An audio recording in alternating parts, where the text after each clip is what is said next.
Welcome to Ageless and Outrageous, your favorite podcast about how to age amazingly.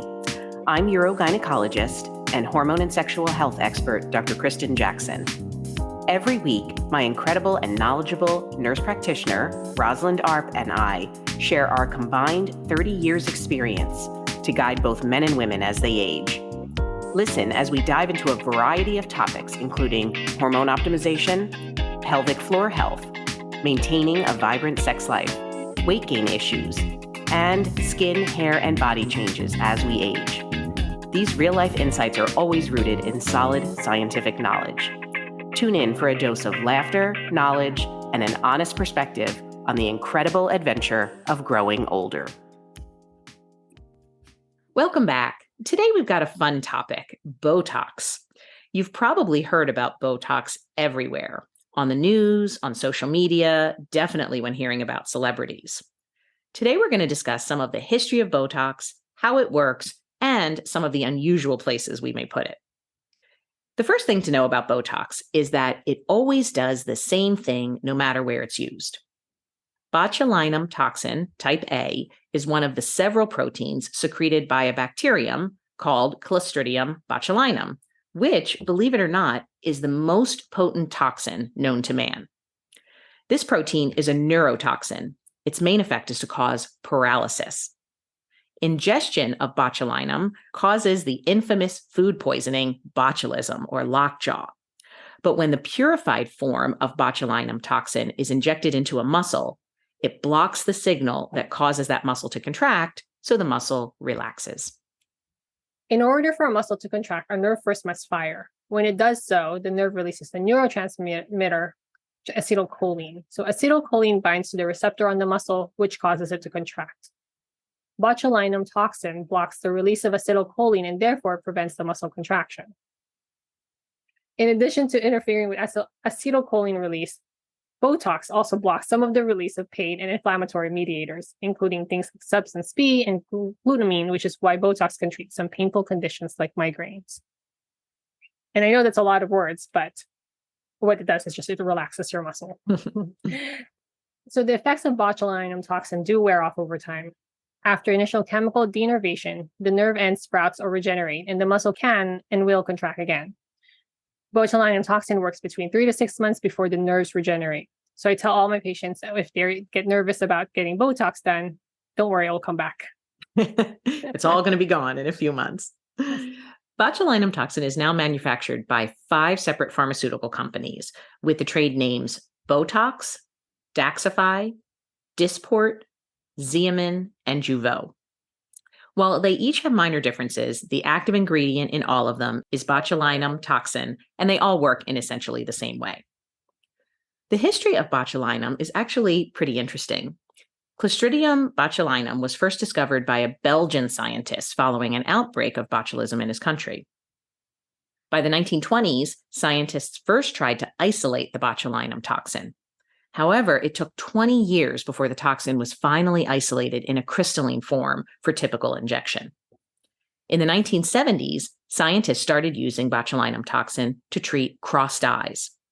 And while they were testing this treatment on monkeys, the researchers noticed that it also reduced wrinkles in the glabella or the forehead area of the monkeys.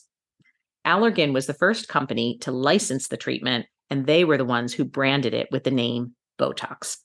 Subsequently, Botox did receive FDA approval for a whole variety of medical and cosmetic uses. That's interesting. They have no more wrinkles for the monkeys. Yes, younger looking monkeys. Yes. So as of today, what are the FDA-approved use for Botox? There are 2 categories of use for Botox. One is therapeutic and one is cosmetic. The therapeutic uses are used for medically diagnosed conditions. As I mentioned before, blepharospasm, which is eyelid spasm, and strabismus, which is crossed eyes, was the first therapeutic use. Next came cervical dystonia, which is chronic spasm in the neck. That was in 2000. Excess sweating is called hyperhidrosis. Botox is FDA approved to treat excess armpit, hand, and foot sweating.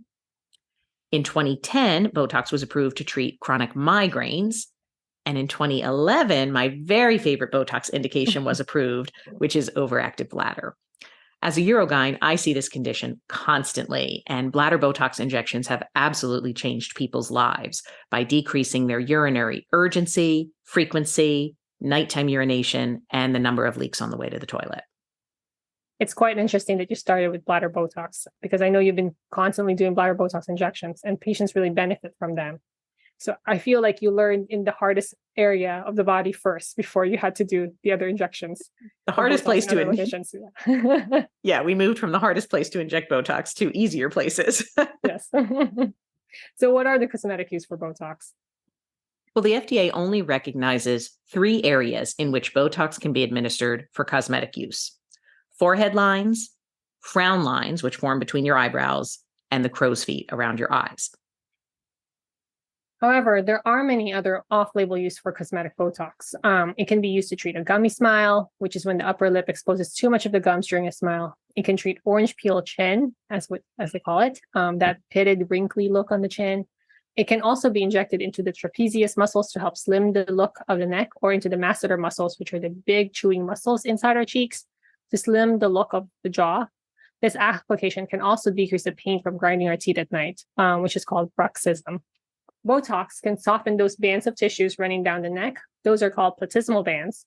We use it on the nose to remove bunny lines, those horizontal wrinkles that form over your nose. So if you're skilled at injection, it can even be used for under eye wrinkles. It works great there to smooth the skin, and then your makeup goes on so easily in that area, which actually is one of the most common requests recently. So whereas most listeners may have heard of cosmetic Botox for wrinkles and maybe even some of the therapeutic uses we've mentioned, Botox is also being investigated and tested for use in a lot of places that you may just think are completely weird. Botox is being tested for the treatment of depression. The proposed mechanism of action is based on what's called the facial feedback hypothesis, which holds that a person's facial expressions can influence their mood. One small study from 2014 of 74 people with major depressive disorder found that 52% of people who received Botox injections into their facial muscles reported a drop in symptoms 6 weeks later. And that's just compared to 15% of people who were injected with a placebo. Allergan is right now conducting additional clinical trials regarding Botox and depression. That's quite interesting. Yeah. So if you've ever had any customer service training and you were told to smile while you're talking on the phone, that is an example of the facial feedback hypothesis, that your mood is related to the expression you make with your face. And also causes less wrinkles. Well, that's true. When you smile. And injecting Botox into the penis might relax the muscle and delay and treat premature ejaculation. Allergan is also currently testing Botox for this issue. They're also exploring Botox as a therapy to prevent abnormal heart rhythms after open heart surgery. This is actually called postoperative atrial fibrillation. So these are some all over the body uses that we're going to hear about for Botox. And doctors in a clinic in Chicago are using Botox off-label to treat people with very cold hands. Are you kidding? I need that then. No, this is real. Botox is injected into a person's hand in order to relax the muscles that surround constricted blood vessels. When those vessels relax and enlarge, blood flows through the hand and into the fingertips and provides symptom relief. I would think that enough people have cold hands that they need a specialty clinic for it. I know, but there is a specialty clinic if you have cold hands in Chicago. And then there's a heartwarming use of Botox in association with surgery for cleft lip. Babies born with cleft lip and palate have a big space in the middle of their top lip, and it can extend back into their mouth. They need surgery for proper repair, but they're starting to use Botox injections into the area after surgery to help keep the muscle still and allow it to heal properly. And this has been shown to greatly improve the appearance of the scars that children get. That's amazing. The surgery to cleft lip and palate is life-changing for those children. But they're all left with some pretty significant scarring. So anything to help reduce that is incredible. Yes, this is a big area of surgery in things like Doctors Without Borders, because so many children in third world countries are born with cleft lip and palate and have no treatment options for it. And of course, it wouldn't be an ageless and outrageous podcast without talking about sex. So we've discussed in other podcasts many of the causes of painful sex, but one of the most common reasons is vaginismus, or spasm of the pelvic floor. This spasm can be so intense that the vagina seems to close shut and nothing can penetrate, not a tampon, not a finger, and certainly not a penis. Botox injections into the pelvic floor muscles help to relax and open up the vagina to make sex possible and reduce the pain of those muscles from being in spasm all the time. Are there any side effects that can happen if you do inject Botox in that area? So the side effects of Botox, again, are similar no matter where we inject them. If the dosage is too high, muscles can over-relax. So whatever muscle you're injecting, think about what the side effect it would be from over-relaxation. If you're specifically talking about the pelvic floor, if you over-inject muscles around the rectum, it could lead to some bowel incontinence. If you over-inject muscles of the bladder, it could lead to urinary retention. So usually if you just think we want to get enough Botox to relax the muscle so it's not overly tight, but we don't want to over-relax the muscle so it's not working at all. I think that's why it's so important to find a provider that does a lot of these injections or know the anatomy of where they're injecting, because a lot of the times the side effects is because the Botox injection is being placed in a location that it's not supposed to be. So one of the more common ones is something called lid ptosis.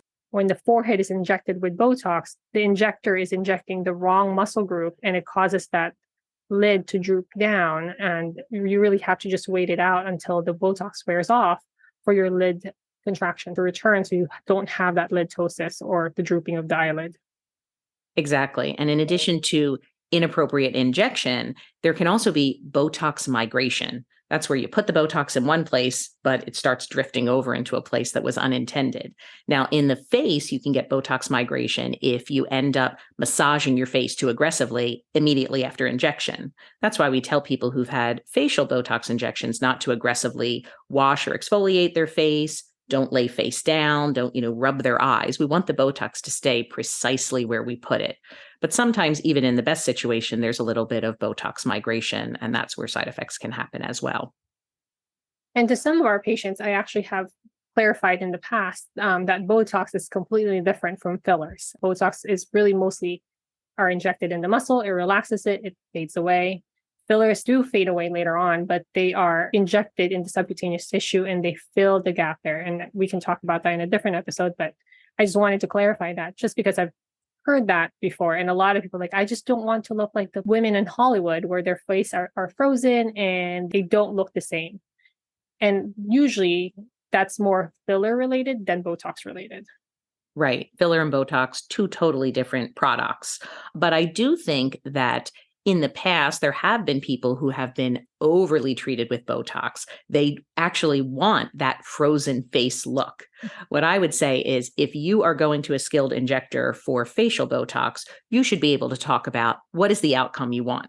So we can inject smaller amounts of Botox into the face so that you can still make expressions, but you don't have lines when your face is at rest. Most people don't want to look wrinkled when they're not making an expression. But they're fine to have their eyes crinkle when they smile. They just want those crinkles to go away when they stop smiling.